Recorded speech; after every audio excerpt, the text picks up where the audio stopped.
Today's video is all about DNA. So we're going to run through the structure of DNA with a focus on nucleotides and complementary base pairing. And at the end, we're going to briefly go through how a gene can code for a protein. The first thing to understand about DNA is that it's made from two strands that are wrapped around each other in this twisting shape that we call a double helix.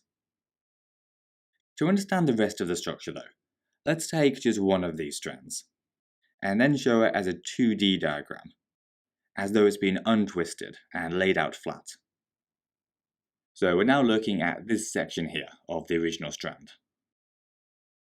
Now hopefully you can see that DNA is actually a polymer, because it's made up of lots of these tiny little units called monomers. With DNA, we call each monomer a nucleotide. And if we look at the nucleotide in more detail, we can see each one is actually made up of three different parts.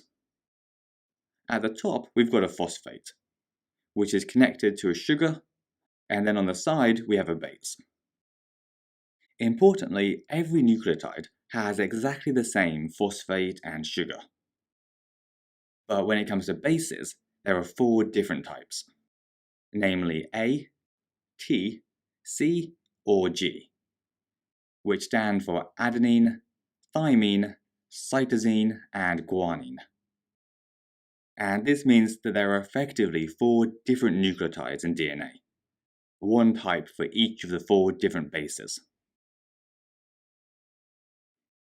If you take a look at these two nucleotides here, we can see how they'd combine together to form a polymer.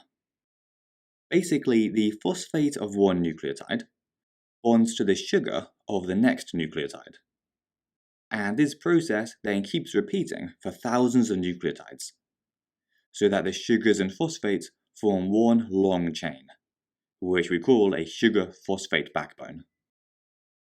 And if we look back at our full DNA molecule over on the left, the sugar-phosphate backbone is this outside part. So it's effectively forming a protective outer casing around those bases in the middle. If we look back at our single long chain though, you can see that all the bases stick out to the side. And these are what hold the two strands in the double helix together.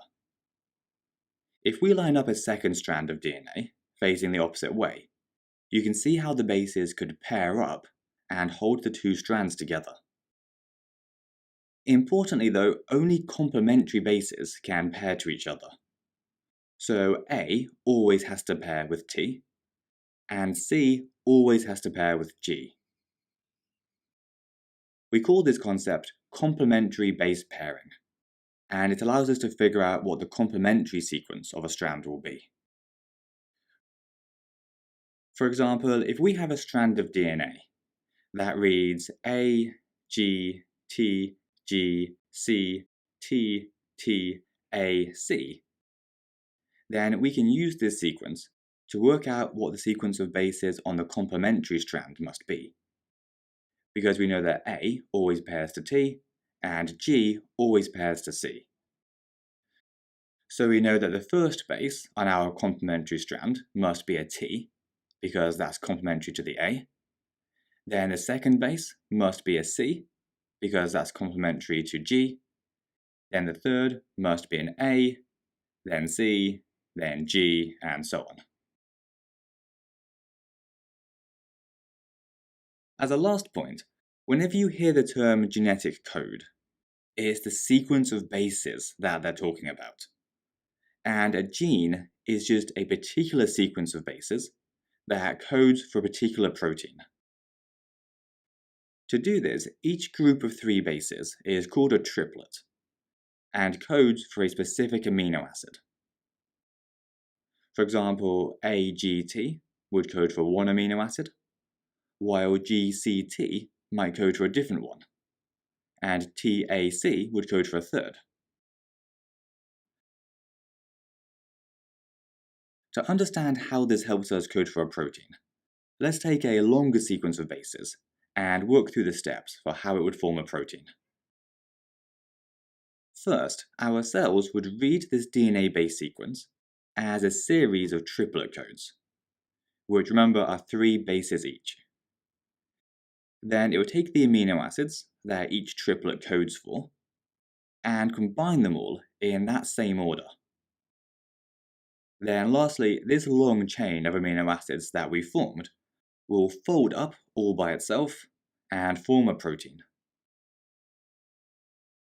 Now, the important thing about proteins is that because each type is made from a different sequence of amino acids, each type will have a unique shape, which allows it to carry out a particular function. So within each of our cells, we have loads of different proteins that carry out loads of different things. The main uses of proteins, though, are in enzymes, which act as biological catalysts to speed up the rate of chemical reactions, hormones, which carry messages around the body, and structural proteins, which add strength to our cells and tissues.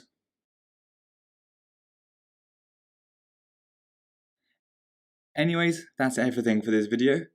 So hope that made some sense and helped, and we'll see you again soon.